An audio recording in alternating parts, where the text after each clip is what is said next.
to Wholesale Hotline, where we cover everything to do with wholesale real estate. I'm Jamil Damji. I'm Brent Daniels. And I am Pace Morby. And together we cover the most important parts of wholesale real estate. Lead generation. Conversion of sellers into contracts. And dispositions. Guys, remember when you're watching this show, do us a favor and squad up in the comments. Make sure that you are liking and subscribing to the YouTube channels and in the Facebook group Wholesale Hotline.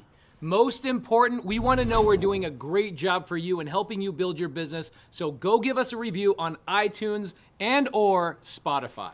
So squad up and enjoy the show.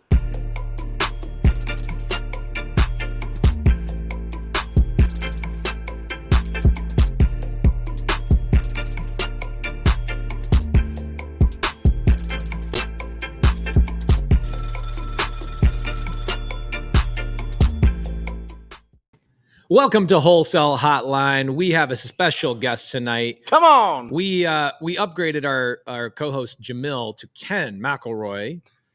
Ken, your YouTube channel is so phenomenal. Thank you. I get people that DM me every single day and they're like, hey, who's your hero? Who's your mentor? Who are you following? Who are you trying to be like? And I'm like, Ken, I just want to be like you, man. Thanks, buddy. Yeah. I have not been more inspired in my life, probably in the last 36 months as when I went to your office the other day. Thanks. Yeah. Why? So he's showing me around his office. He's huge in multifamily. He's the guy in multifamily. You guys manage about 6,000 units? Closer to 9. Closer to 9,000 units. Okay. And I'm going through his office and he's like, oh yeah. And this is, this lady's awesome. She's got the coolest job in the whole company. I'm like, what is it? He says, the director of philanthropy. Yeah. Which means that she gives away money as a full-time living. Yeah, she's good at it too. So what is she focusing on giving her money away to? Is it individuals? Yeah. Is it organizations? Well, I'll just give you a quick how it started. You know, what happens is you first start writing checks, for tax write-offs, and you realize it's not really very fulfilling, and then once you start to get involved in the actual charities, it starts to be a lot more meaningful. So that's what happened. And I got involved with the local autism group. And that really changed my whole perspective. And so then I said, just like we do with real estate, just like we do with money, anything, how do I turn this into an asset? How do I generate money for the charity, for the foundation? So we did that. And then we realized that helped attract employees, which was great. That was a byproduct that we weren't expecting. Then I started saying, okay, how do I ramp this up more?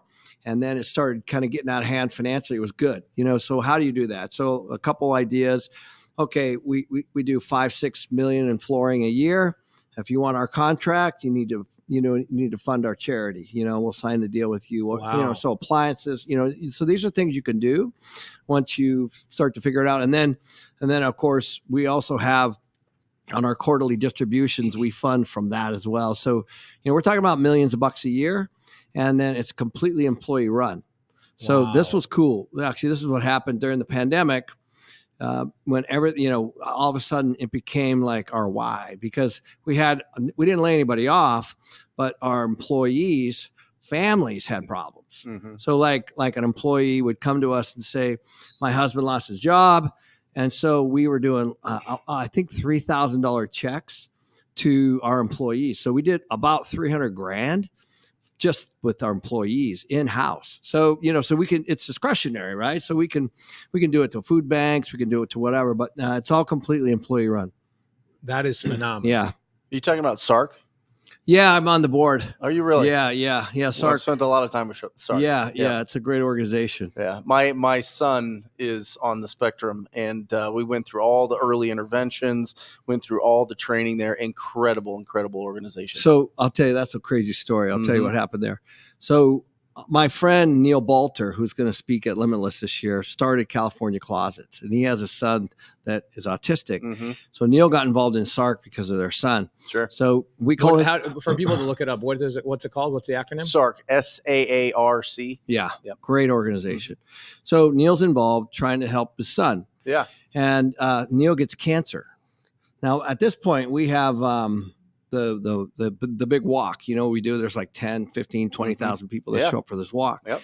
And he gets cancer. And so he comes to me, meets with me for sushi. He's like, hey, like, I'm not supposed to live another year. Would you take over, be the chairman of this walk? And I'm like, Wow. because he's my buddy. I'm like, 100%. So anyway, so then I became the chair for the walk for a couple of years, got on the board, and never looked back. That's amazing. Yeah. And he ended up living. He did. Yeah. Apparently once you have that diagnosis, you can go outside of the normal drugs, and he found one that worked. Awesome. Wow. Yeah.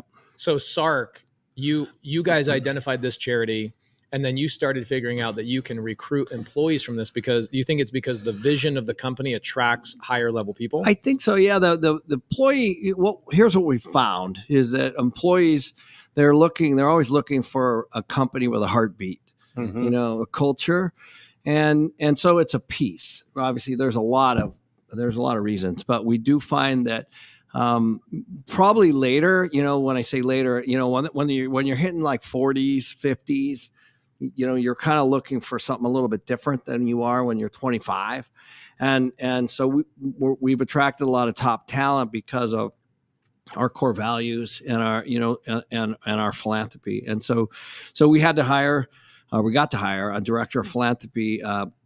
She was at Arizona State running their charities. And before that, she was at the Apollo Group. So for 10 years and 10 years. So that's been awesome. And she quarterbacks everything. And guess what? To this day, I've never been to a board meeting. She runs all the board meetings. I've never been to one meeting. It's all employee run. That's so special. And then during COVID, you were able to give charity to your own employees, spouses that lost their jobs during COVID. Yeah, that was really cool. Plus food banks, and plus, we used a lot of it during the pandemic, but that's what it's for. And then we just created a plan to build it back up. So, it's just so fun. Phenomenal that somebody who is in real estate got to that level. I think a lot of people that are just saying, I just need to get my first deal to get started.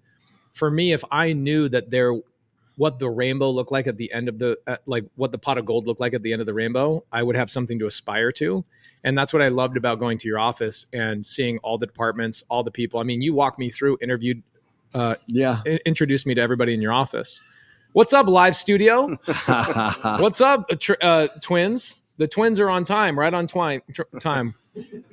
So going all the way back, though, I mean, now here you are closer to 9,000 units in multifamily. Mm-hmm.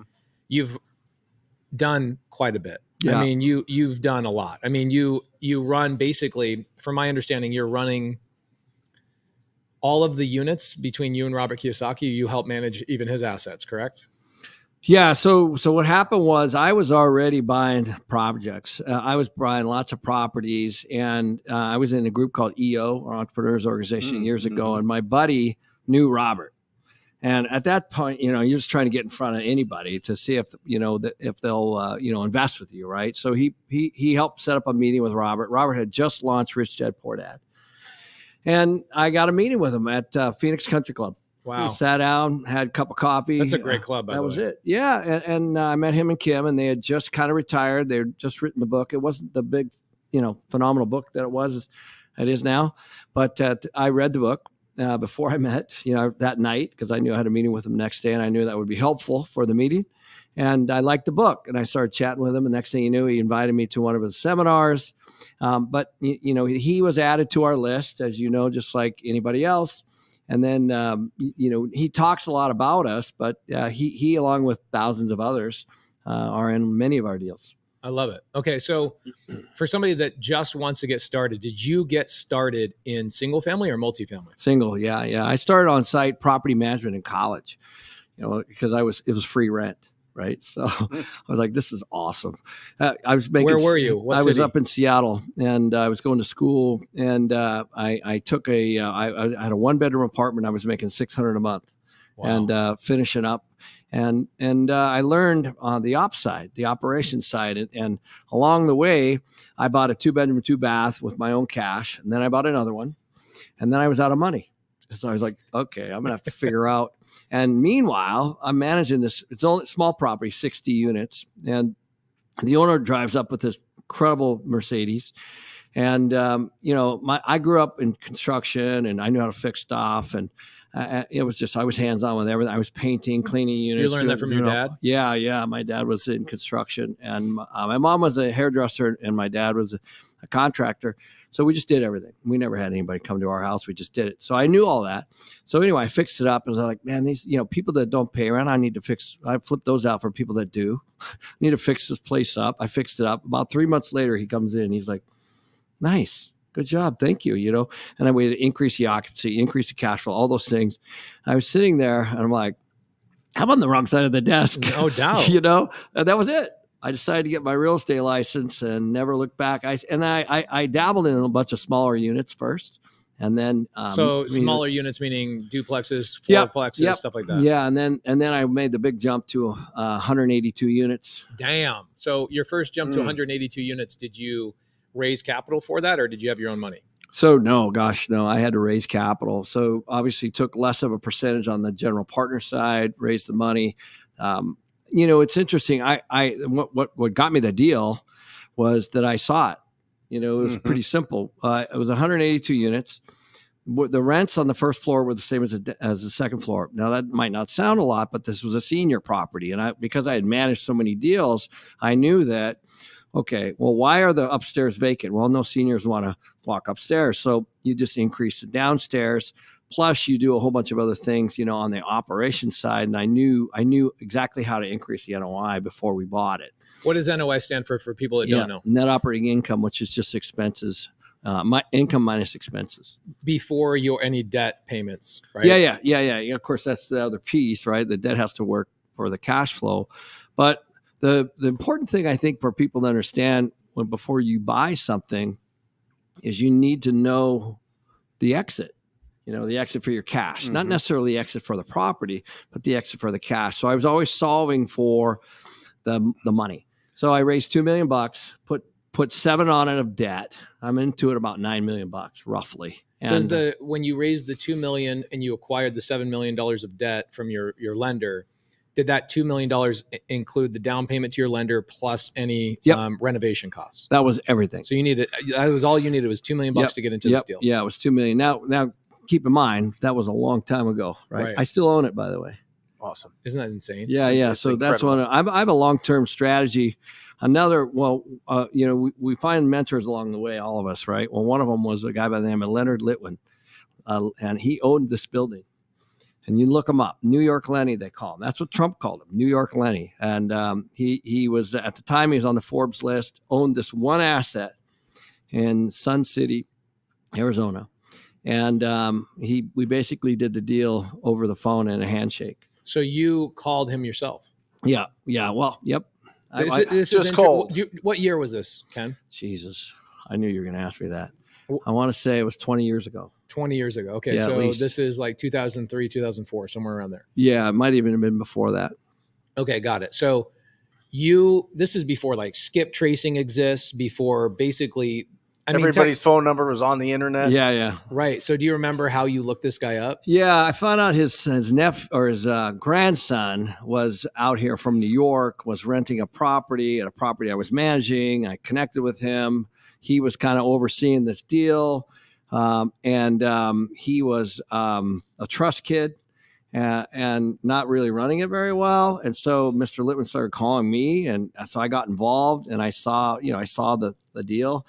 And he owns over 10,000 units in Manhattan. Wow. So he was just fine.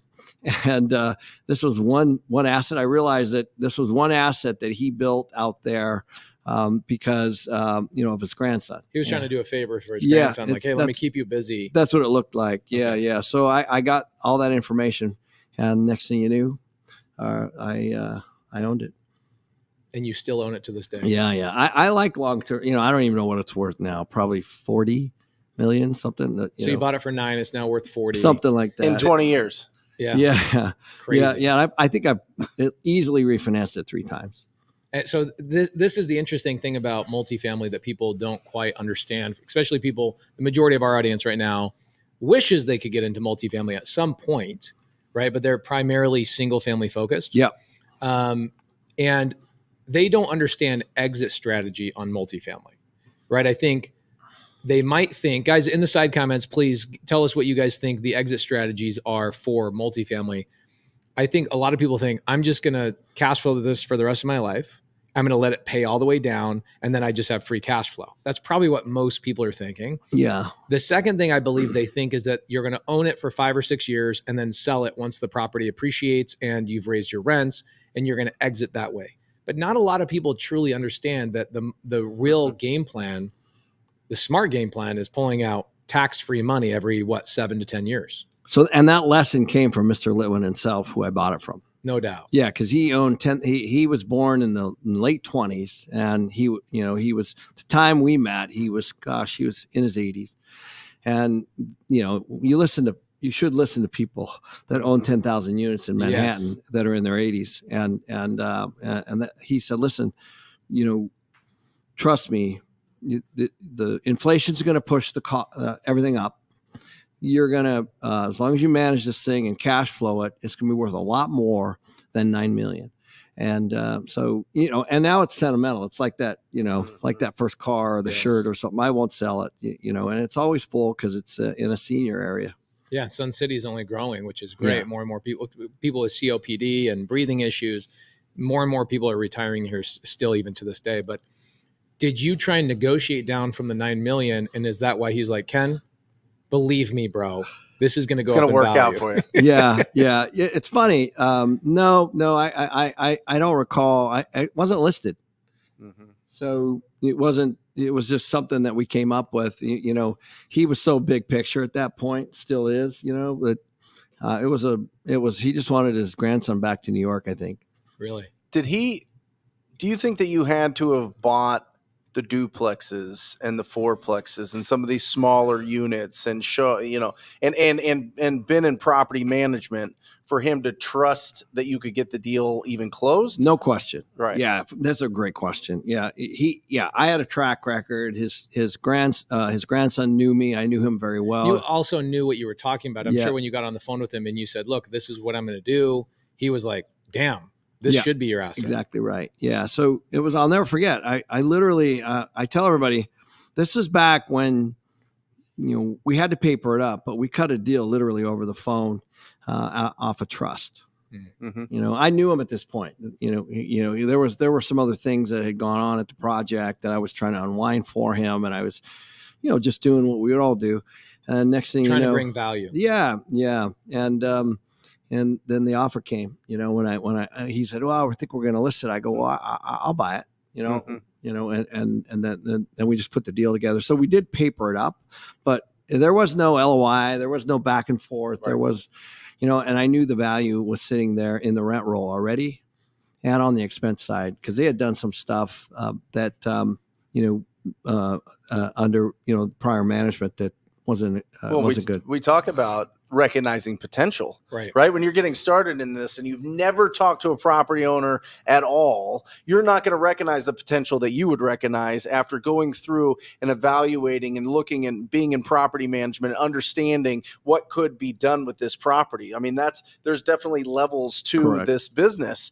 But the more that you're out there, the more that you're taking imperfect action and actually starting this business, the more experiences you're going to get to be able to recognize different potential. You got it. Yeah. Right? That is actually it. It's I think most things happen in people's minds, it's what you see that others don't see. Right. That's it. Mm-hmm. So whether it's listed or not listed, I find deals all the time that have come across my desk that are listed. And I'm like, how can nobody see this? Right. But thousands of other people are looking at it. They just don't see it. Mm-hmm. Okay, so when you bought the deal, do you remember what the interest rate was on your first loan? I don't. I think it was up there, like 7, maybe 8. Something. Okay, so then you refinanced. I know that I'm asking you to go back in the time capsule. Yeah. When you refinance, you're obviously gauging what your cash flow will be after your new refinance, and you're pulling out. Do you remember what your refinance was? Yeah, I want to say that we got it up into the 12 range for value. So, after a couple of years of scrubbing down the expense side, bumping the rents to what they should be, closing the gap on the market rents and some vacancy issues that they had, all of that turned into a few $1 million of value, went back to the bank, I think we put just over a $9 million loan on it. So you got your investors their money back. Back. So we paid off the 7 and we paid off the 2. And then at that point we were, infinite. So okay, so now you've got this $2 million, and this is what a lot of people don't understand about this as well, depending on who you are. Yep. You have this $2 million. Do you pay back your investors, and are they out of the deal, or do you keep your investors in the deal, but now they've got their money back? So it's a great question. I get asked this a lot. So at that point, the investors are paid off. So, and the debt is paid off. So equity's paid off, debt's paid off. At that point, keep in mind, I've made zero. Right. Because I was doing everything, for the future. So, but at that point, now I participated on the cash flow moving forward on everything. So the investors stayed, and then now I'm participating. So on a true deal, you have a GP and an LP. Typically, the LP has 100% of the money. The GP, whatever it is, say it's a 75-25 deal, the GP actually doesn't really make money until the LPs are paid off. So you pay off the LPs, and now you get that split 75-25. So 100 grand comes out, 25 to me, 75 to them after everybody's paid. So when you do the refinance, right, the LPs are, before the refinance, the LPs are in at 75%. Explain what that means. So what's an LP? A limited partner, right? So what you're doing is Ken goes out, gets a deal under contract for $9 million. He goes and raises $2 million. Raises means he's pulling the money out of somebody else's pocket. That is an investor. They either call them an equity partner or they call them an LP. They call them a whole bunch of things, but LP is the most common thing. They're a limited partner. They don't really have a say in the business. Limited. They're very limited. But you're giving them 75% of the deal, even though they only brought 30% of the money. They're in first position. Yeah. Yeah. Yep. So then you as the GP, right, the general partner, you're the one running the deal. You're the one putting it all together. You get the other 25% of the deal, which is great for you because you're in the deal, no money out of pocket. Correct. Okay. So now the goal for you, the GP, is to build a track history and to get your LPs their money back. Right. Now, are you restructuring the 75-25 split after the refinance? No, we don't. So even to this day, you don't. Correct. Yeah, that's right. So we keep the deal as is. Damn, I want to be one of your LPs. And we bless, we say, thank you. You guys got us here. You deserve that deal, whatever it was at the time. And, at the time for me, it was everything because at that point, now I'm getting free cash flow created out of thin air. And, in the IRS rule, it's called the sweat equity, so I guess maybe that's not the IRS definition, but sweat equity basically means, that's the equity you get once you pay everybody back. Okay. So now that's insane. And you've got their 2 years, their money back. 2 years you didn't get paid.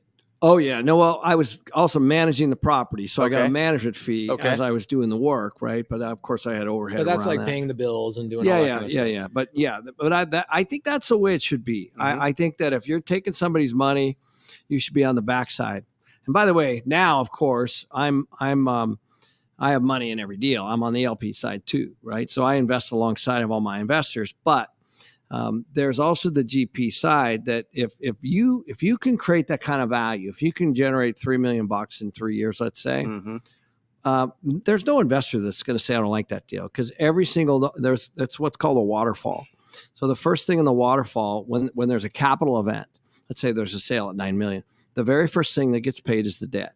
At that time, the debt was lower than 7 because the tenants have been paying it down. Right. So not a lot lower, but a little bit. And then you have the 2. So those 2 things get paid. And at that point, what investor is going to say, no, I don't like that deal? And keep in mind that $2 million, it's tax free. It's a return of capital. Right. It's not taxable. But now they got their money back. And they get cash flow without money in the deal. Yeah. So I give you $2 million after 3 years. You're still an owner and you're like, go do that again. Yeah, go do that 100 more times, yeah, Ken. Right. So that's it. Let me give you my $2 million back. That's the model. So essentially what you're doing is you're buying people's loyalty for future deals. Yeah, and you're securing it with the actual vision of the deal itself. Let's don't forget, this is not a sales job. This is math. This is what I'm going to do. This is how long it's going to take. It doesn't always work out, but it's pretty damn close. It's very close. It's very calculated, well thought through. It's not, rents are going to go up 5 or 6 or 7%. That's not it. There's $200 of lift in the rent roll today, and there's $200 of higher expenses today. So all I got to do is collapse those two things. It's going to take a year and a half, and that's where the value's created. It's going to jump the NOI, and then you take it back to the bank and get a new appraisal. With the 9,000 that you currently have in your portfolio, guys, this guy has 9,000 units. 9,000. Okay. Most people could retire with like 15 single family homes. You guys have 9,000 units. Yeah. Is the game plan to continue to acquire, because you obviously have a full acquisition team? I've met them. He's a badass. Yep. Is the plan to continue to acquire and grow past the 9,000? Yeah. I think what happens is there's a couple, chapters, I guess. First one is just trying to return the capital, and then get a cash out refi. And then you're trying to get that financial freedom through, passive income. That's number one. Number two is, figuring out how to scale your whole operation, right? And make your management company profitable, because I own the management company too. So, so we have 300 people in that company. So, and at the time we didn't, of course, but, so you're figuring out all these side businesses at the same time, right? And then you're stacking on deals, you're trying to buy deals. But also what was cool, after you do the one deal, then all the brokers are like, who's this guy? Hey, this guy can perform. Yeah. He closed this deal, and why wasn't it listed? So anyway, all that stuff. So all of a sudden, all that network opens up, the network that you didn't have before. And then you also start to see the network on the equity side and additional debt, all those kinds of things. And so at some point, you're right. You get to this, you start to have nicer stuff. Then what happened was, let's see, it would have been in my mid 30s. I started trying other stuff. Like what? Oh my gosh, and yes. that's what I was like. Shiny Well, object syndrome? yeah, you're like, oh yeah, 100%. Yeah, I was like, and I wasn't. Of course, I had all the nice stuff, all that. But then I started getting into self-storage, and we started getting into condo conversions. That took me that was like a 3-year process. So I was like, and so then I just started working a lot more, and I started realizing that what I originally started in was the best thing. That because what would happen on these, we did at least 3,000-4,000 units of condo conversions. And by the way, I had the rental. I had a rental company. I started a real estate company for selling the condos. We had we were selling them to investors. I started a management company. So when we sold it, we prepay the management fees for 1 year in escrow. So I funded that. I created a whole management company. I sold that off. So there's all these things that I did. But at the end of all of that, I paid a lot of tax and I didn't own anything. Wow. I was like, man, that was a big so run. You just went right back to the basics. Yeah. And so I went right back, and that was probably 5, 6, somewhere in there, 7. And I was like, okay, that was fun. And this is all over. This was up in Oregon and Washington. It was in Nevada and Arizona. And it was fun. I mean, we had a lot of stuff going on, and we were selling 50, 100, a week, and depending on where we were. And it was a lot of fun. And not every week was like that, but it was we were pumping. But why wouldn't you just keep it going then? Well, because the market changed, and remember Countrywide? Oh yeah. Okay, so that was we had Ohio Savings, and we had all these people on the takeout side. So anyway, I'll never forget when that stopped. Thank God it stopped kind of later, because I had already had most of our senior and that kind of stuff paid off. And, we had I remember one project in Vegas, I had like 60 units left free and clear or something like that. And they were all like 250 maybe. So I was like, I don't know, 12 to 14 million in profit. When it stopped, man. I think we got out of there for $6 or $7 million. Oh, I mean, my we word. took This that is much back in 2008. Yeah. So the market crashed. You guys That had $12 quick. million in paid off property. Market crashes. It goes down to like $5-6 million. Something bucks. like You just that. are like, Yeah. you We're just had to we're get just out. getting out, right? Close out the HOA, and we had to set up all the HOA and CC&Rs. And Okay, bylaws. so you've got a market correction. You've been through a couple of market corrections actually. Yeah. What do you feel? And I know we just went to Rebel Capitalist out in Florida, which George Gammon. Holy shit. If you guys do not follow George Gammon and Ken McElroy, watch these guys. Holy shit. I watch you in the shower, bro. He does. I do. Even today, this is what you said. You said, do not buy real estate. We are in the second inning of a 9-inning baseball game. Do not buy and own real estate right now. Yeah, I believe that. Okay. He's got his wife, Daniil, is out there going and trying to buy her properties. And he's just kind of this morning, he's like, do not buy property right now. I know. What have you learned and gleaned from all these economists over the last, let's say, 3 or 4 months? What do you think our economy is going to do over the next 9 months? Gosh, I wish I knew. I have been trying to figure that out. What's your gut tell you? I've flown all over the place trying to figure this out. I've listened to people. I met with them face to face because I want to know too. I want let's just be clear. I want rates to be low, and I want inflation to be low, and I want people to be making a lot of money. That's actually what I want. That's not, I believe, where we're headed. So where do you think we're headed? Well, I think there's a bunch of things all happening at the same time. The first thing is, I don't think that the Fed is going to be able to tame inflation like a lot of people think. So that's number one. And a lot even of though inflation right now has come down from like 11% down to 6.5%. Yeah. And here's why. Because Joseph Wang, who used to be the head of the Open Markets Committee for the Fed, he was the one buying bonds, worked in New York at the Fed, said, that first tranche, he's like, he goes, that can happen pretty quickly. 10, let's don't forget they raised rates 10 times. So he goes, that next piece, that's the hardest piece. So, you're saying going from 11%, 12% inflation, which we were at last year, raising rates 10 times, that first chunk of whittling it down to 6%. That certainly worked. That worked. But what he's saying is that next tranche of trying to get it down to 3% is like twice as hard. That's what he said. Mm-hmm. Yeah, he didn't say twice, but he did say it's a lot harder. So if you think about it, if you take a look at the CPI, which is the Consumer Price Index, the 44% of it is housing.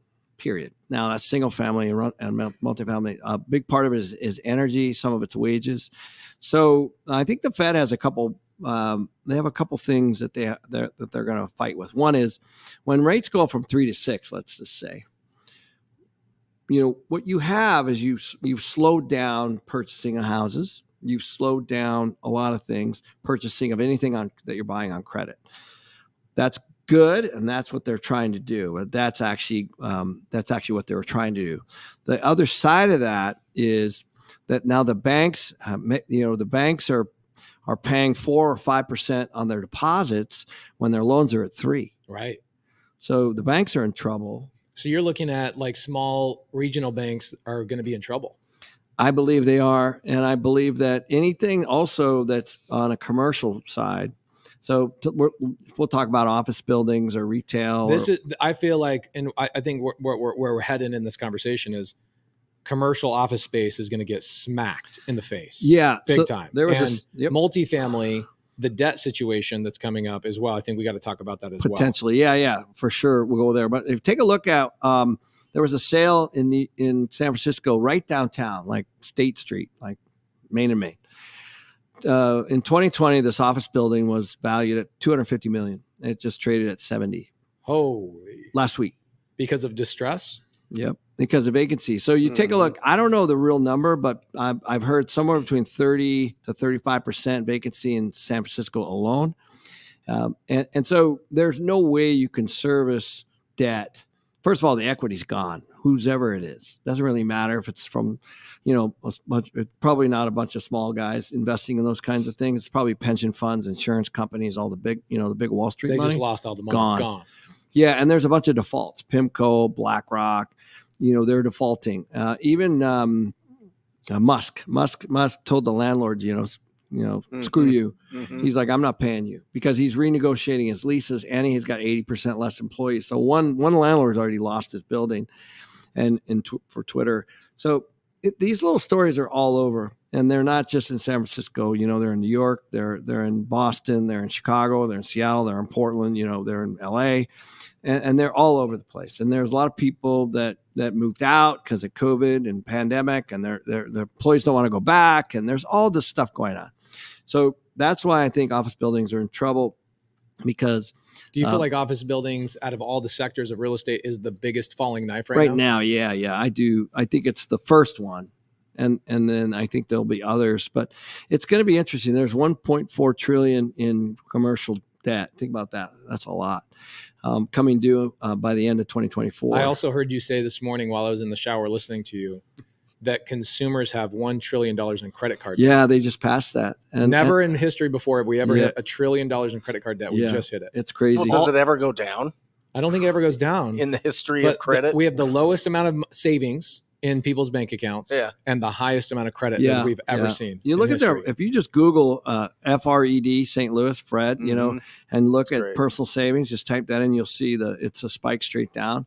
And then you look at so essentially that means everybody's living on credit. Everybody's living on credit. Credit card debt's really high. I'm going to restaurants, Ken. I'm going all over the place. I'm like, man, people are spending money. They are. Are they spending money from refinances that they did in like 2021? Where the hell is this money coming from? I watched this comedian, and he's like, every time I leave my house is $100. I know. Every time I leave my house, I go get lunch, $100. Go fill up my car, $100. I got a smoothie today. It was $17. I was like, what the freak is going on? I know. $17. That was like a date with a girl when I was 16 years old, dude. I was like, I got to get $20 from my parents so I can go on a date. Yeah. So I know. So the government's watching all this. And if you're on a fixed income, it's a problem. Now, I'm talking about like seniors, and I'm talking about people that are retired and have some kind of pensions, and they have a fixed number. They're in big trouble. And we have a lot of tenants like that. We have 55-year-old properties, 55 and older, including the one I bought, but we have 4 others.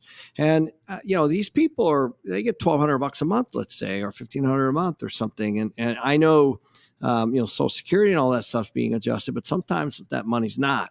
And, it's not good. So I think to your, to the original question, you have to take care of those folks, and it has to be through money, or we need to reduce inflation.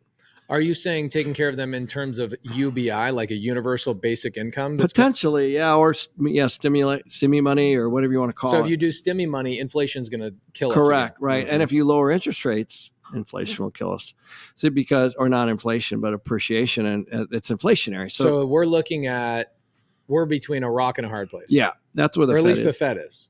The other thing is, just to make it worse, if it can be, wages, unemployment's at all-time lows are 3.4%. When you have that low of unemployment, which, the Biden administration is all proud of, it's inflationary. That makes it's because wage growth. Yeah, wage growth is inflationary. So it's the other side of it. So to get quality people nowadays, you've got to basically. I'm in bidding wars on a graphic designer right now. Yep. With another company, and they keep going back and forth. They're like, "Hey, I want to work for you guys, but this other company wants to pay me $100 an hour." It's like, I can't pay you $800 an hour to be on salary. Just give them a subject to deal. Well, yeah. that wouldn't make that much money for them. No, I know. But I'm telling you. So what's stagflation? Stagflation means stagnant. So stagflation is high inflation and high unemployment, and a lot of people are saying that's where we're going to head, because the Fed actually has to increase the unemployment rate in order to lower inflation. Is that odd? Interesting. They have to raise the unemployment, so people have to lose their jobs. Mm-hmm. That's what that means. They've been talking about it. Yeah, big time. Yeah, I know it sounds bizarre. Just look on the Fed's website. You'll see they're one of their jobs is to maintain a balanced unemployment rate, balanced economy, and it's not balanced in their mind right now at 3.4%. I wonder I'm not smart enough to know this answer. Do you know how they actually structure a 3 million person layoff? I think that I don't know, man. I tell you, one of the things is let inflation pass through to businesses. Businesses had one of the highest bankruptcy months in April last month. I heard that this morning, also standing in the shower listening to you this morning. So it's trickling through. Those supply chain issues, that $17 smoothie, that stuff is starting to hit the we're seeing. I mean, you saw that the whole thing with eggs in the news and all that kind of stuff. Eggs are like $12 a dozen now. They used to be $4 a dozen or whatever. Yeah, and this is if you look at what I call lag, which is like when you drop a pebble in a pond and you see the rings. There's lag. There's real lag that happens, and when an interest rate is increased, it takes a while. Mm-hmm. It takes a while for people to stop buying cars. It takes a while for them to stop buying real estate. It takes a while for the mortgage companies to close down and lay off people. There's lag with all of it. It's why are you getting calls from your contractors now? And you know what I mean. You're rehabbing, you're remodeling people. This is why. I had a contractor 6 years ago. He left the crew. We have 18 crews. You have way more than I do. But I had a foreman. He's like, I got to go out on my own, man. There's too much work. I got to go. I got to make hay while the sun is shining. Yep. Calls me up 2 weeks ago and he goes, hey, man, got anything for me? Yeah, that's why. Like it's starting to trickle out. We bought a sub-2 deal yesterday from a let go of loan officer. He bought a property last year. They were going on vacation. They renovated the whole house. They're spending every penny because when it's coming in, you don't think it's ever going to stop. Right. He's a loan officer. So he said, I started seeing layoffs, but I was a top performer. So I thought there's no way they're going to let me go. And then he's like, I came into the office one day and it took like 6 months from the first layoff to now where they're at now. And he says, I walked in, there was nothing for me to do. Yeah. No phone call. It went from ring, ring, ring, ring, ring. I had to step outside to take personal phone calls because there's so many people having conversations inside the office to now it's like a ghost land. I lost my job. I can't afford my house payment. Here's my 2.9% rate. Just take over my house. Yep. Yeah. And that's horrible. It's horrible, but that shows the domino effect or that pebble effect that what you're talking about. How do you think that will affect your business? Because you're where I want to be. Yeah. So I'm really concerned about my residents. So I'll be honest, I am. We started a resident relief fund internally, so we're also taking a piece of that and putting it into a resident relief fund, and then our residents can actually apply to it as relief. I don't want to have to evict anybody. We know their credit, we know who they are, we know their. You see, what's going to happen is that if the Fed says, hey guys, we got to let go of 3 million people, that's going to affect you. You've got nearly 9,000 units, of course. So you're going to have a portion of your tenants go, I can't afford this.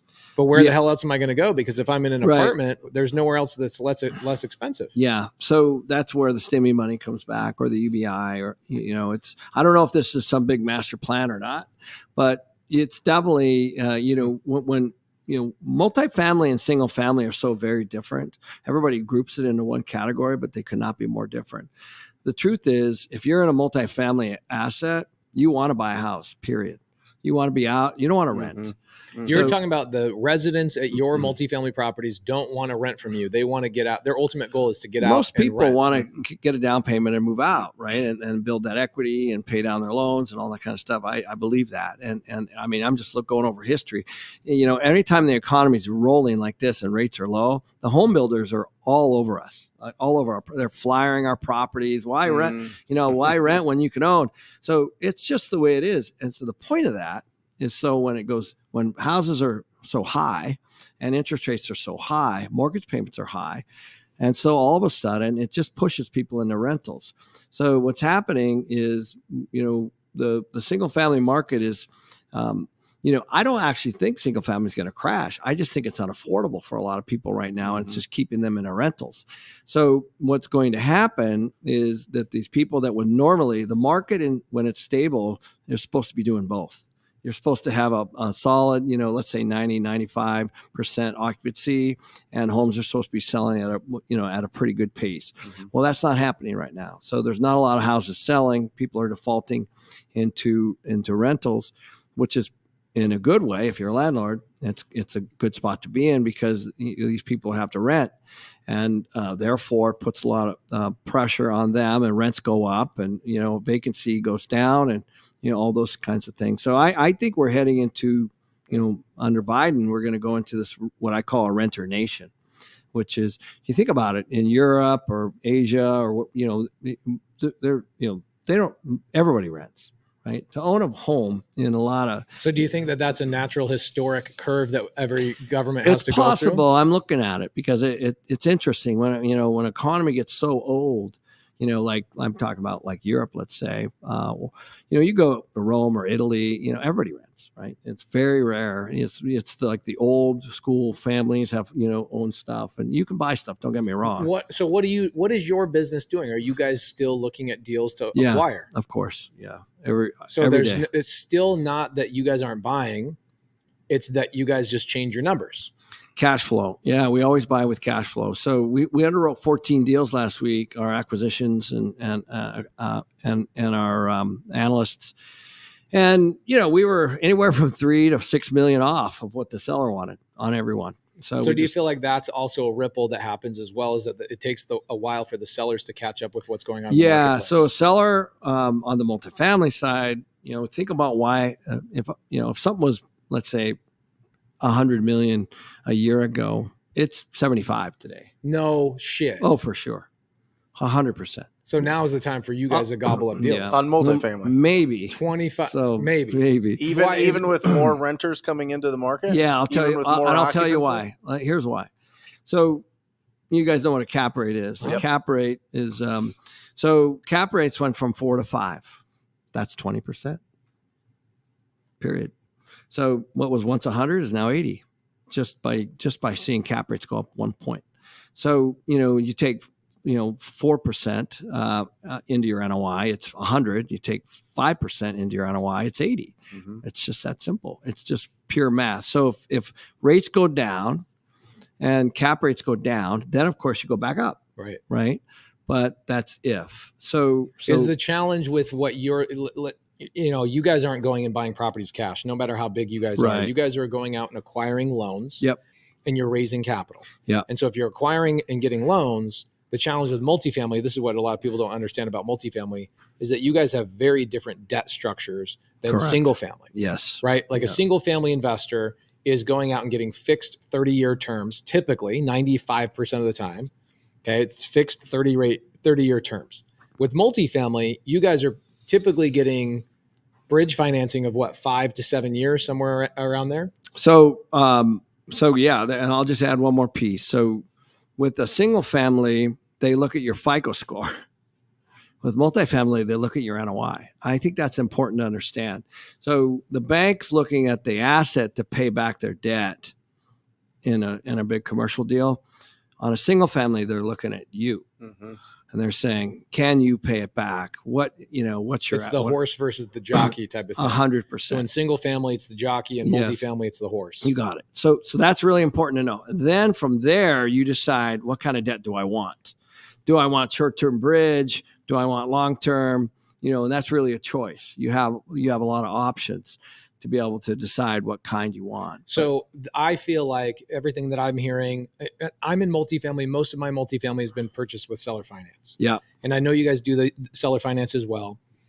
Outside of seller finance, what I'm seeing in the multifamily space is that we're going to have a lot of defaults in the multifamily space. But I could be wrong. You're way more intelligent than me. What do you see coming up in the multifamily space for syndicators that were raising money 3, 4, and 5 years ago that now their debts are coming due?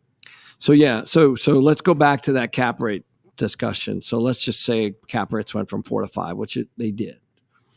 So if you bought something, 3 years ago, it's 100, and you have to refinance your debt today, it's 80, which is your debt. You got to bring $20 million to the table, basically. Right. So or you have to go and renegotiate your debt, which is probably not going to happen. It's not going to happen. So, what they do is they'll put an appraisal back on that thing, and they'll say, okay, it's worth 80 and you bought it for 100. So really what that means is that the investor equity is gone. So do you then tell your investors, hey guys, we're going to hold on to this thing and keep you in the deal, and we're going to refinance and get longer term debt, and hopefully we can get you guys paid back in 5 to 10 years? So there's a couple strategies there. One is, of course, let's say it's worth 80. Well, you're going to get a loan for what, 55? Right. So now it would be what we call a cash in refinance. So the question is do you put a cash in refinance, the multifamily nightmare that keeps them up at night? So yeah, so do you put 25 million down to save 20? How do you raise it? Bingo. Damn. So, all right. So let's say that I'm out here and I'm a wholesaler. Yep. Okay. And I'm looking for opportunity that I can assign to a multifamily buyer. Okay. Last year I paid, somebody brought a somebody brought a multifamily deal to me, and a wholesaler, and I paid them a $210,000 assignment fee. I love paying wholesalers deals. Of course. Okay. So let's say that I want to bring Ken McElroy a deal on somebody's multifamily that's going to default. Is there a place that I can find where people's debt is going to default in the multifamily space? Is it Black Knight? Yeah. Is it? Yeah. There's all kinds. Trips, TRIPPS is a great website for you to go look at. There's a lot of people following this a lot, not just in multifamily, but retail, industrial, office, you name it. So, the one issue with the commercial side of the business is are cap rates. Mm-hmm. The cool thing that could happen is if the Fed lowers rates this year, like some people are saying it's going to happen, cap rates could go back down again. Mm-hmm. So you can actually get that value back. Right. And then of course you can actually pay a little bit more for the asset again, because at the end of the day, you're only going to pay what they think cash flow, and when the cost of debt is higher, you can't pay that much. So that's one saving grace. But there are plenty of websites tracking this stuff. So and so the bridge debt, variable debt, whatever you want to call it, anything that's maturing, let's say, I could find debts on the Trips website that shows people that have maturing debt on there. Yeah. I mean, it's all publicly recorded, so when these loans are coming due. Now there are extensions and things like that, mm-hmm. and so, but the other issue we haven't really talked about are what we'll call rate caps. A rate cap. This is killing a lot of people. People are calling me about this, right, and asking me to help them out and bring money to the table. No.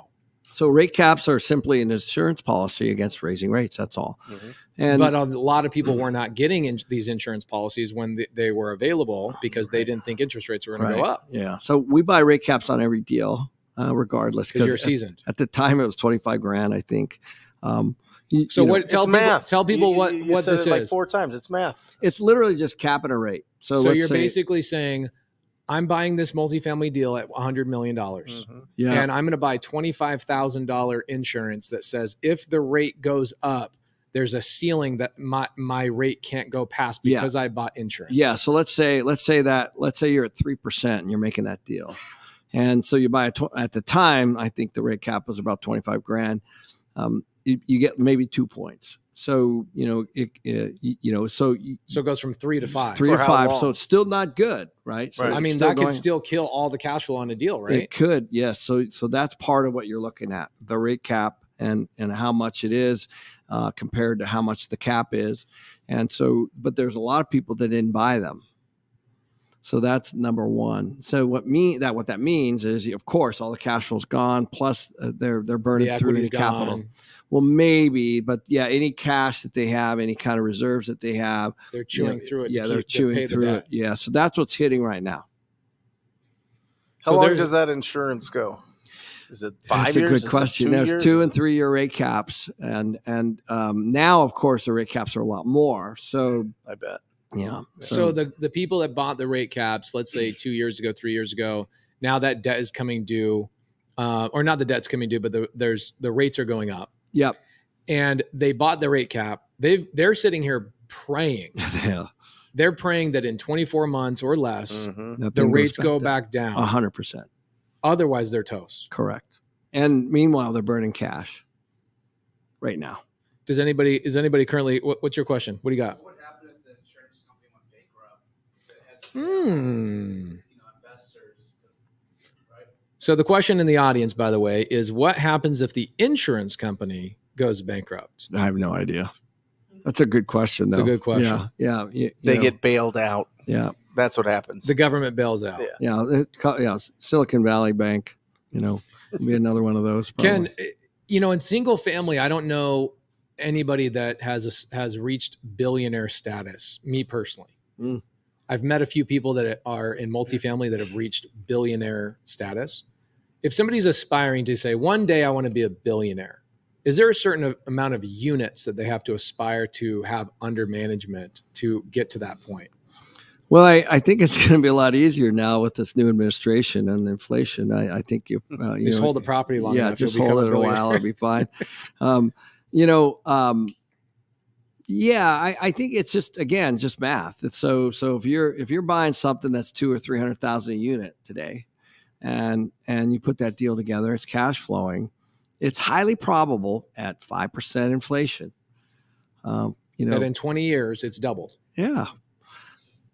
Okay, so essentially, look at the 20 years ago. Yeah, look at for that for $9 million. $9 million, and now it's worth 40. Now it's 40. Probably It's more 40. than it's quadrupled. Yeah, probably easy. Yeah. Hot damn. Yeah.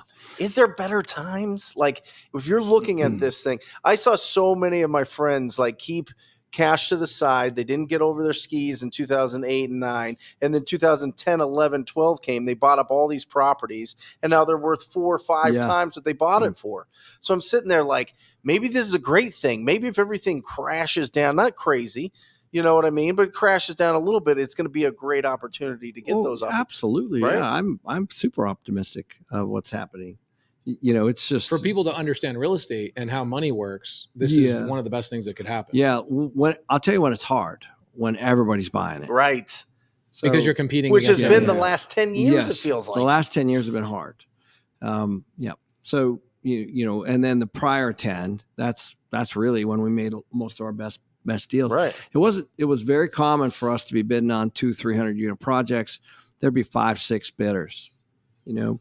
Well, you got to remember, like after a crash, like 08, 9, 10, remember what's going on with the financial markets. Like the banks are taking water in the boat and, you know, they've got all this toxic debt and they're afraid to lend any money and all that. Right. So what I did was I'm like, okay, so, you know, how about out of the country? And, you know, I started looking at Asia, Europe, Mexico, Canada. And I realized at the time our dollar was crashing and the Canadian dollar was getting strong. So, so it was like, oh, this nice little currency arbitrage. So I went up to Canada and we put together some funds up there with their RSP money, which is our 401k. And we started raising a bunch of money in Canada, and we started buying properties in Texas because, from a Canadian standpoint. So you were raising Canadian money to invest into Texas because the capital that you were pulling was a much stronger capital. Also, think about it. When your dollar gets stronger and you're in another country, you're like, man, the U.S. is on sale. Like it's crashing, and our dollar's really strong. So yeah. Did you guys make out like a bandit? That was awesome. That? Yeah. Yeah. We still own those. Really? Oh yeah, the Canadian. Those folks are. They always say A. When you and I were hanging out at your office, we talked about the assets that you sold. Yeah. Do you regret selling those assets? Oh yeah, for sure.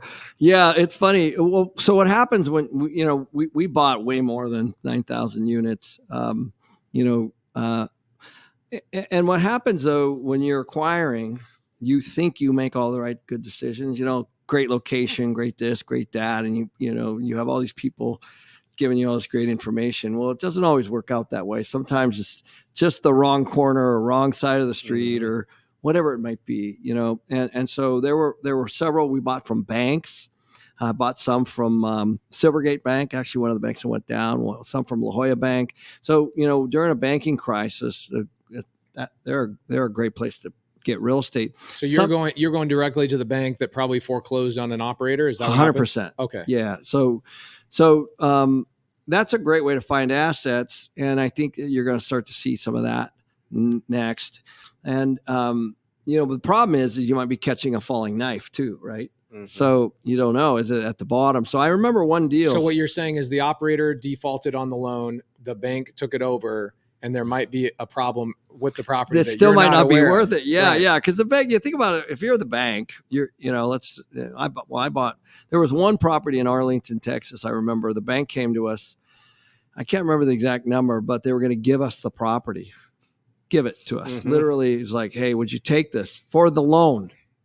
These are good problems, right? Well, let me tell you the rest of the story. Yeah. So.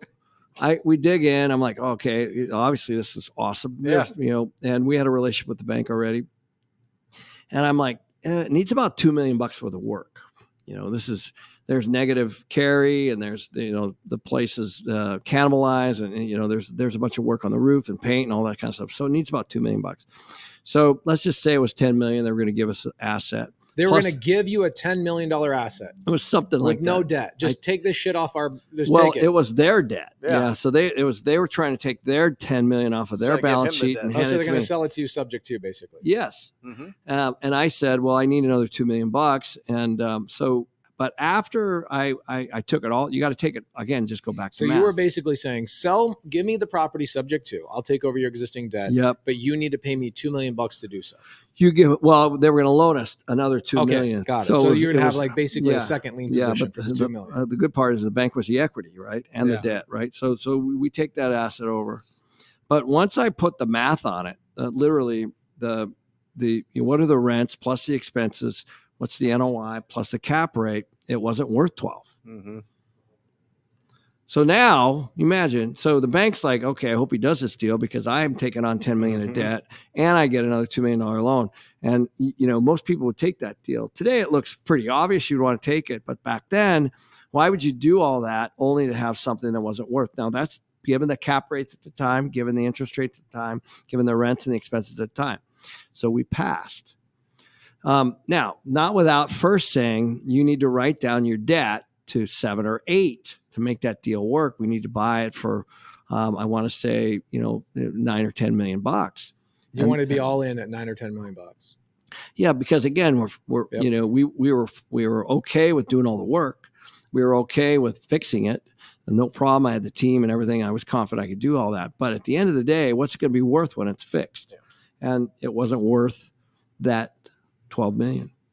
So did you ever track that asset to see what happened? No, somebody asked me that. I was like, I'm never going to look at that because I kicked myself in the ass. I was like, oh, geez, I wish I would have bought that. It's worth 30 million. Yeah, it's worth 30 million. I know, probably. Yeah, but the challenge is there's the velocity of capital, right? So if you've got a velocity of your team, if you're investing your team and your resources into that asset, that you're going to have to wait for a long time for it to hockey stick. Yeah. You could have put it somewhere else. And don't forget, my whole strategy has been the same each time.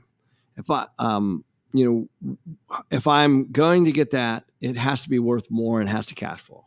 So I never take anything that's going to be negative equity or cash call, right? I didn't want that. So I was like, and the same thing with our investors. If we're going to take some money and invest it, it better cash flow. And there has to be what I call forced equity, period. There has to be. You're going to renovate the property and now you've created appreciation. Yeah, because what I want is I want to pay back that $2 million that I would have gladly done it if the thing was worth 15, but it wasn't. And so, but at the time, it sounds crazy, but at the time, we're looking at all kinds of this stuff, right? We're looking at bank assets, and there's a bunch of them.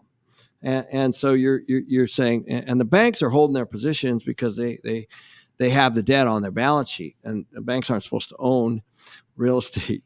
They're not supposed to take loans back, and when they do, they have a negative. That's rating. An interesting thing coming from somebody that's so much more intelligent than most people in real estate is that you understand the position of banks. That's not their job.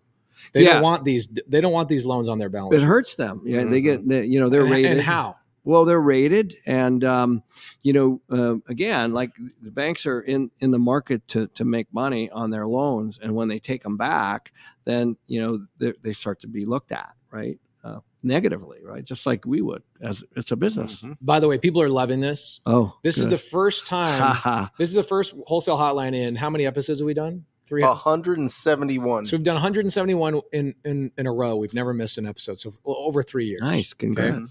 And this is the first time we have gone an hour without asking a question from the audience. Because again, you're one of my heroes. I love being around you. No, we're being selfish. Being very selfish. I love it. Like I wish I could take things out of your brain in a microchip and just freaking Matrix, like be Keanu Reeves and just be like, I know Kung Fu now. I know what Ken McElroy knows. Yeah. Do you only buy in certain areas? Another good question. So I think it's really important that people understand that real estate only exists if people are there, period. So a lot of times people go buy stuff. They're like, oh, real estate doesn't work. Well, knucklehead. That's because nobody wants to be there. Yeah. So you have to buy it. And, so we strongly look at migration patterns and employment patterns and, school districts and things that people care about. Yep. And you just gotta be in the, and don't be a pioneer, Mm-hmm. but what positions do you have in your company that you never thought you'd have besides the director of philanthropy? Everybody but me. So. Especially when you're a maintenance guy on that first 60 unit. You're like, this is what I'm going to do for a living. Oh my gosh. Listen, I was like, I mean, I was over my skis on everything. I didn't know how to hire a CFO. I didn't know how to hire a CEO. I didn't know how to. When you hired your first CFO, because we hired our first CFO a year ago. We just hired our 5th COO. Yeah. It's daunting. CIO. We have a CIO. We have a CMO. Didn't you get a CIO from some really badass place? I've never even had a C on my card. Owner. Yeah. Our CMO. We hired our CMO from actually Tony Robbins. She was there 10 years. Awesome. Yeah. And she's killing it. It's the revamping everything, saying, hey, you're missing the boat. Oh, on these 85 she came things. in and, they just, somebody at that level, they just see things differently. They come in and. Do you think there's a mindset for people that are hiring is that they feel like they have to know as much as the person they're hiring when you first start? Your mindset is not what your current mindset is, which is I need to find somebody that's way more intelligent. That's true. I think that starts with everybody. I'm a believer that the business should support my lifestyle and I shouldn't have to work in it. Mm-hmm. Brent Daniels. This is I really believe what Brent talks about. Yeah, I'm serious. Like, what does your schedule look like? I like it. Oh, dude, you don't want to hear this. I do. This dude's schedule is so good, dude. No, I love this. This is important for people to hear. Let me see if I remember this. Okay. You work Monday and Tuesday, and that's it. Pretty much. Yeah. And then what do you do the rest of your time? We got 168 hours. Coeur d'Alene. He flies around, yeah. traveling. He's got a new Airstream van that you guys just bought. Oh yeah, I have to learn how to drive it, but yeah, I just got that. So yeah,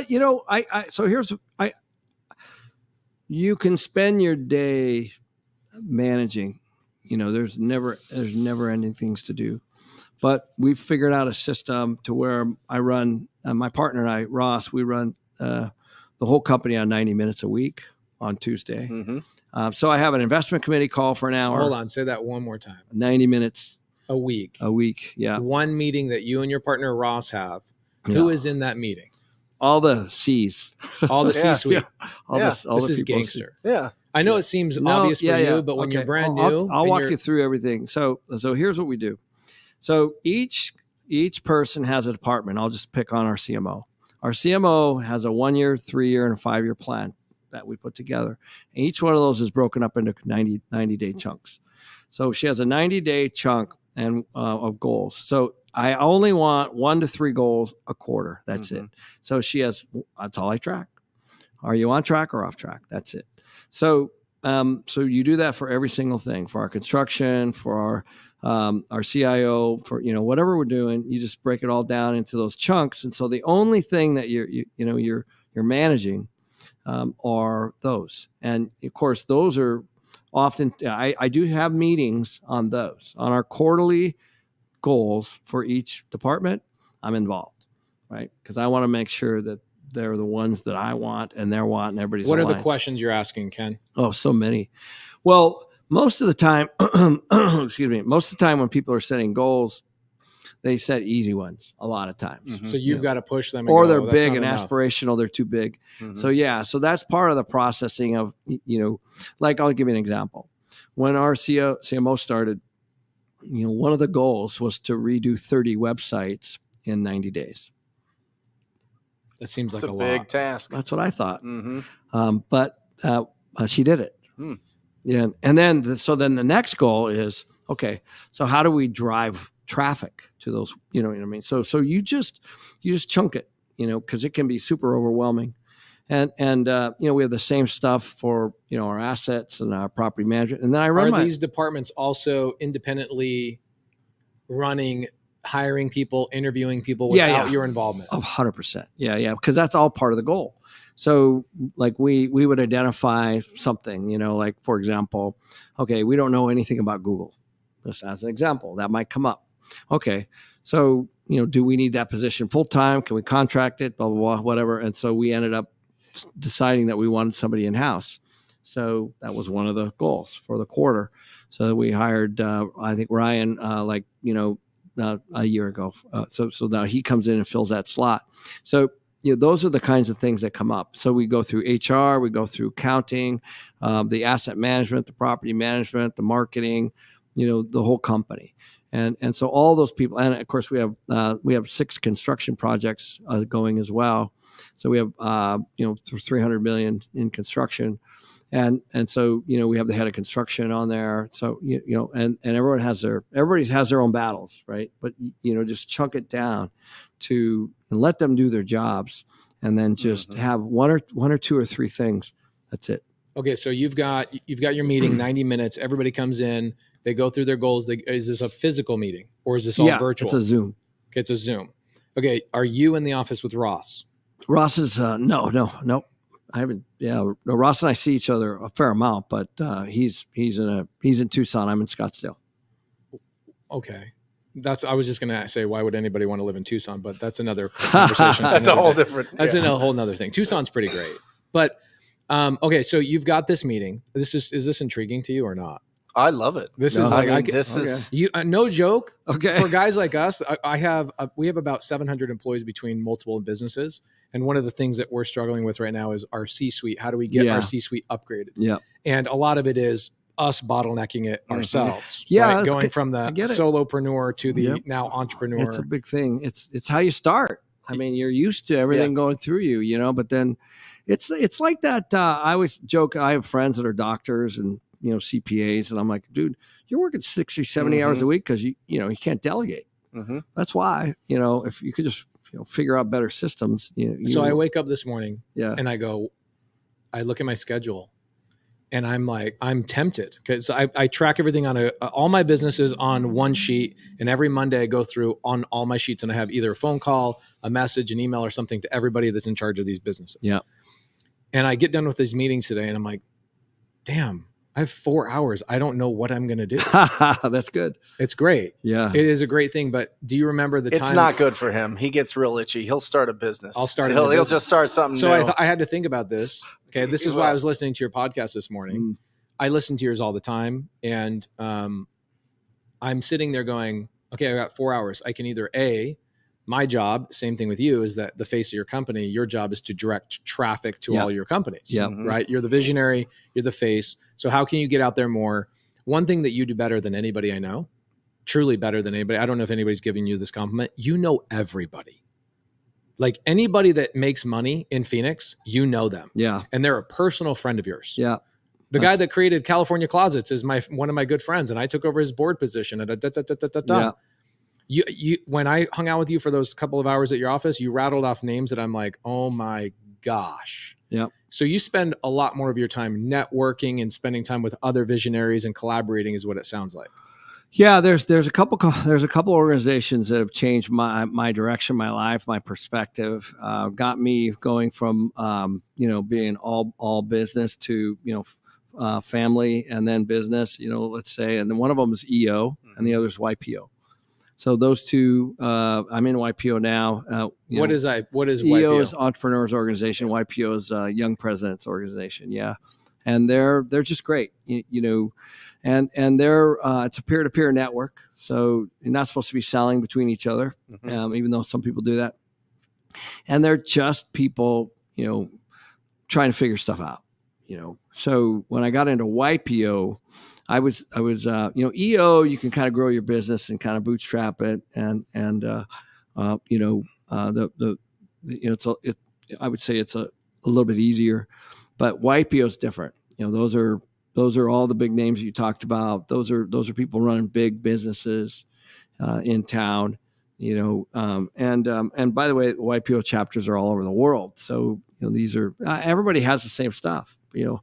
Hiring, firing, merging. So you sit down with these people and they're telling you either a problem that they have that seems so obvious to you, of like when you hear it from somebody else's mouth, you're like, why don't you just delegate more? And you go, oh shit, I have that same problem. Yeah. And so you're in the ambiance of somebody else. You're learning through osmosis. Plus, you're also helping coach other people that you've already problems that you've already overcome. Yeah, there's a whole process to the way the meetings are run, but it's actually quite simple. You put everything onto a parking lot. So it's urgent, important, not urgent, important. You've seen the quadrants before, right? So everybody comes with whatever they got going on. It goes onto a quadrant. And then so you deal with this visual? Yes. Okay. It absolutely is. And then so you're dealing with an issue like I got an offer letter on my company. Okay, that's something that's important, right? And needs some kind of a response. This is like a board of directors almost. Pretty much, yeah. Like like I had my whole company sold to BlackRock. I was in an NDA with them like 3 years ago. Not many people can say that. Yeah. And so I brought obviously the term sheet and all that stuff, and I was under NDA at the time, but I had my YPO group, and so we. At the end of the day, they literally convinced me not to sell. Do you Not mind good telling us enough why? deal. Yeah. Well, so I'll tell you the best line ever. One of the guys in that group, who's an M&A guy, he goes, mergers and acquisitions. Yeah, he goes, Kenny, when you're sitting in that boardroom with Goldman and BlackRock and all those guys, I'm like, yeah. He's like, I just want you to remember one thing. I go, what's that? He goes, you're the dumbest one in the room. I go, really? He goes, 100%. Yeah. And he's like, they see something you don't see. And so it really, I was like, okay. Mm-hmm. So what was that? And it's almost like the piece of real estate, the 192, or no, the first piece of multifamily you bought, 192 units? Yeah, 182, yeah. 182. You saw something that the seller didn't see. Correct, exactly. And you turned around and made $40 million on it. Yeah. So basically the M&A guy challenged you and said, Kenny, they see something you don't see. So it was right. Think about it. Think about how much value went up in 3 years. I was going on 4 now, but think about that. And I was like, yeah. And at the end of the day, he said, you've created the golden goose. You have so much cash flow each and every month, millions of dollars each month. And they want that. Plus, they want all the value add that's sitting in your assets. And this is one transaction that they've got. They could come through with just one fell swoop and pick up 10,000 units in a heartbeat. Well, one, their cost of debt's a lot lower than mine. And because two, they'd be buying the LLC, not the assets. And so they're taking over the existing debts. They're not having to worry about having to restructure any debt. They're just buying it. Correct. Right. Yeah. And it was over $1 billion, with the whole transaction. Damn. So I was a nice payday. But then again, a YPO guy, he's like, he sold his company for a lot in the billions. And he's like, you know what I do every day? I go, what's that? He goes, I manage financial planners. That's it. Yep. I hate it. Yep. Because I have to spread my money around to all these different people because you don't want it in one firm. He's like, all I do is manage wealth management guys. He's like, why are you doing this? Why are you doing that? Why are you doing this? Why are you doing that? And I'm like, Jesus, I don't want to be in that position. I'd rather have it right in my assets. Right. Mm-hmm. So those are two big nuggets. So basically, you hatched the goose that laid the golden egg. You nurtured it. You fed it. You built it all the way up. And now you're going to basically just sell the golden egg. Yeah. And that's what Mark said. And I was like, you know what? You're right. There's the value of masterminding right there. Yeah. Well, squat up. 100%. Yep. So anyway, so those are a couple organizations. Those are just a couple examples of keeping me on point. And also there's personal things that come up too, that happened. And I want to tell a personal story, if you don't mind, about me. I'm at a private dinner with Ken probably a year ago, roughly. Do you remember that dinner with Pete Vargas and all them? It's a room with like Gary Brecka. You've got a bunch of high-level people in this room. And somebody curated this room, invited Kenny, invited me, and a handful of probably about 20 people. And I immediately was like, oh my gosh, the guy that I've been looking up to for like 5 years, this guy is the guy. I want to talk to him. So they order drinks, they order food, and they let us break for like 15 minutes. And I get up and immediately, like a magnet, go right over to him. I don't even care about one other person in the room. Mm-hmm. They're all impressive people, but he's the guy that I've looked up to for a long time. So I walk over to him, and within maybe 13 minutes, I left that dinner based on the advice he gave me. Mm-hmm. He gave me personal advice. I left the dinner before the food came based on personal advice he gave me. And it helped me tremendously. Thank you. Yeah, of course. Yeah, there's a bunch of things that I learned in YPO, and one of them was, when my kids were little, I took every minute off that they were off. So spring break, Friday, Monday, winter break, summer break, didn't matter. So literally my whole career, they would get out of school. We would leave the next day for Coeur d'Alene and stay up there all summer. And I didn't work while they were awake, I should say. Mm-hmm. So I'd get up and crank it, 5 to 10, let's say, or 6 to whatever. So I'd get a few hours in a day, but that's it. I'd turn it off. I was super present with them the whole time. That's why they were with me this weekend in Nashville. That's why they're going with me next weekend. Your kids love you. Every time I bump into them, they just love you. But it's half the time or half the money, twice the time. That's it. That's the model. That's the model for kids. Say that one more time. Half the money, twice the time. Yeah. So it means you're going to make half the money. Well, you spend half the money on them. So what happens in parenting Interesting. is you guys don't know shit. You guys don't have kids yet. You Come on. You feel guilty. You work a lot. You go buy them shit, whatever. And then, you think that matters. It doesn't matter. So, it's, so that's what I mean by spend half the money and spend twice the time. So the reason why I was, my kids and I are close is because, I built that relationship, built that trust because I was there all the time. Literally when they were awake, I was there. I saw an interview the other day from the guy who sold his business to Kinko's for $1 billion. And somebody said, what was the thing that made you happy? And he said, the fact that my children want to come back home to hang out with me. Yeah. He says, forget about all my money. Forget about everything else. You are not successful unless your kids want to hang out with you. That's 1,000% true. Yeah. You'd be surprised. It gets lonely after a while. I mean, at some point you make a lot of money and that's all good. But then, like literally, what else do I need? I mean that. Like, what else? Mm-hmm. You don't personally need any more anything financially, but as an individual, I'm curious at your level, right? You're a driven guy. You guys have your Limitless event coming up, by the way. We should talk about that for a second. How can people go to that? Oh my God. I interviewed Chris Voss this morning. I know. I heard you were on the phone with him for an hour. He's best. That guy. He's I was like, epic. All he did was ask questions, of course, right? Because I read his book 10 times, never split the difference. But yeah. So Dennis Prager, Chris Voss, Kiyosaki, obviously Joseph Wang from the Fed. We got a bunch of really, really smart people. Mark Moss, George Gammon. It sold out last year. Yeah. I spoke, and then I was on 2 panels last year.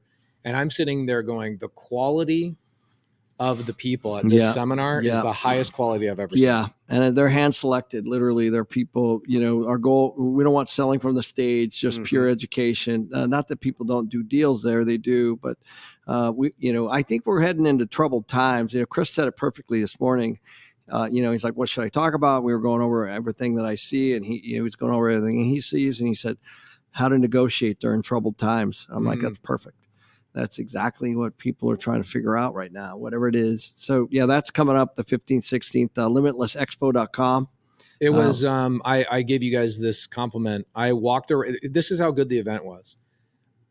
Your sponsor section, like the people that had sponsored your events, like the booths and all that stuff, even your sponsors are the highest quality people I've ever met. Like I personally went around and met everybody. I'm like, holy crap.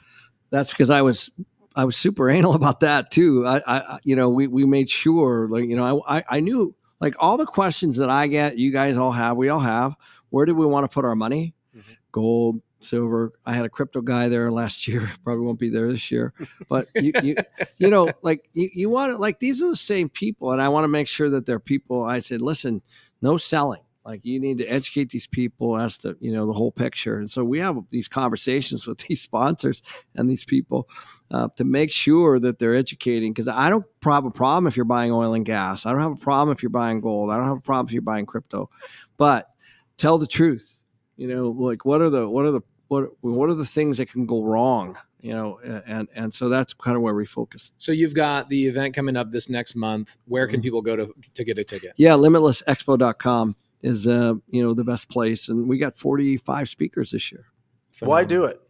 What's that? Why do the Limitless Expo? Yeah. Well, what do you get out of it? Yeah. Well, I think the what we've tried to do is we've tried to bring everyone into one room that's actually doing stuff. Nobody's selling stuff. Like they're actually in the game. You know what I mean? So like when you guys show up, like you're going to learn subject to, and you're going to learn a whole bunch of other things, so we just make sure that those people are all there. Yeah. And so I think you got to be careful who your teachers are. Yep. Because people assume that when they go to a seminar, somebody standing on the stage knows what they need to learn. Correct. And so you put a wrong teacher on a stage, and I've seen this. You've probably seen this a bunch of times. You're like, man. And you'll see people behind the green screen that are not really doing the deals, and then they get put up on stage and they're selling some product, and you're like, man, you just took these lambs to slaughter. I'll tell you the funniest thing that ever happened. This is a true story. I was with Kiyosaki, and we were somewhere, I can't remember where, and Trump came to speak. And, this is back during the Learning Annex days, and I would go around at, New York and LA and all that, and that's where I met Donald. Multiple times, and and sometimes we're on stage together, sometimes not. But one time, they had it really buttoned down where these speakers were back to back, and Trump went over. Of course, this is way before he ran for president, so he's just dropping great wisdom, right? Well, the guy behind him was freaking out because his speech was 45 minutes. Right. And so it's the best. So Trump goes over. This guy's now got 30 minutes, let's say. And I watch, he just melted. He melted down because he didn't know what to do. And I'm like, are you serious? Just pivot. Yeah, well, he couldn't because to your point, like his pitch was 45 minutes. It was a performance. He had it down. It was a performance. It was a performance. It was a performance. Yeah. Whereas a guy like you, you're like, what are we talking about? Wherever this goes. I don't really care. I really don't care. I could fill 30 minutes. I know. And the other guy was a wealth manager selling big products for one of these wealth management companies. And my buddy goes up to me. He's like, I want to go meet with that guy. Who is he? Where'd he go? He's like, well, don't tell anybody, but he's an actor. Like, oh my God. Like, really? He's an actor and a salesperson just selling products, trying to get people to go back to the room.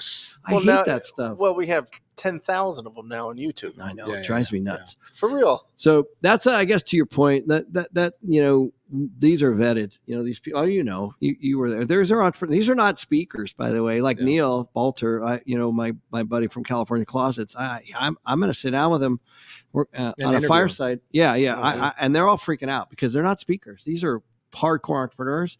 I had the guy from LifeLock that started LifeLock last year, company. Todd. Yeah, I had him, and he's like, Kenny, and I'm like, dude, don't worry. Like, we're just going to sit down and have a conversation like this. And he's like, okay. And that's it. And so they have a lot to say, as you know, but as long as you don't stick them behind a podium, have them walk around and do PowerPoints and try to like impress them, they're just not speakers. Right. So these are real people though, that are doing real deals and own real businesses. And so that's who we try to find. Yeah, Tarl, your partner in the event, texted me, I don't know, 3 or 4 months ago, and he goes, hey, we had good feedback. We want you to come back and speak. And I'm like, I'm 100% in. Yeah. It's my favorite event. And then a week later, they sent me the dates, and I was like, I'm already committed. I'm speaking somewhere else. So I unfortunately won't be able to go. Yeah, that's what I heard. It's fine. Next year after. Will you let me come back? Oh, yeah. 100%. He's like, you're fired. No, listen, guys, as you know, like we want people that are doing stuff. You're doing stuff. Yeah. And, and I just think that's the only people I should be listening to. Okay. Last question. Yeah. We're a couple minutes late. This has turned into just Pace and Brent absorbing. Sorry. I know people. Has this been good? Guys, like this is what's so powerful about being around somebody that's doing something that you ultimately want to do is that you learn by osmosis. And it's the same thing when I first met Brent and I was like, I want to do more deals. Mm-hmm. And I got around Brent and I asked the question and just having the vibration, the energy of the room, watching him act a certain way gave me permission to act a certain way. And what I learned is the same thing you learned when I was growing up. I learned how to be a contractor and touch everything with my damn hands. Mm-hmm. And it wasn't until I watched guys like you delegating that I go, oh shit, that's what we're supposed to be doing. Yeah. We're supposed to be delegating. Right. Guys running an entire business with 9,000 units in 90 minutes. 90 minutes. Yep. And then the rest of the time you're doing content with your wife on Monday. Yeah, we do that on Monday. We jam all that in a few hours on Mondays. And that's been really, really, really fun. And, today we had a call like with the FHA, on some of our other stuff. So there's stuff and we're looking at some other assets and, so some of that. So you'll jump in a little bit. But I don't want scheduled meetings. I hate scheduled meetings. You have to have time. You have to have time to think, to manage, and just you have to have that freedom. What are you doing Wednesday, Thursday, Friday of this week? I have no idea. Can I borrow the jet? Of course. Yeah, it's here. Okay, so last question.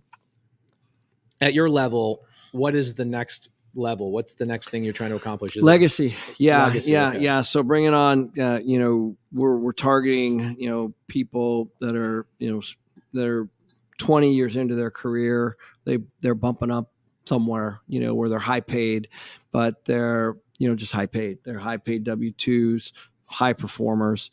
And I'm trying to go out and find those folks and cut them in. And build a team that way, so it just takes it to the next level, and they get a piece of everything moving forward, and so it's a win-win. Is there a point where you just go, I'm done working? Well, yeah. I mean, I really you're am. almost there. I've been that way a long time, but yeah. So, but I like it. I mean, I'm doing what I want. This is the point. Is I get a lot of people come to us. Same thing with Brent.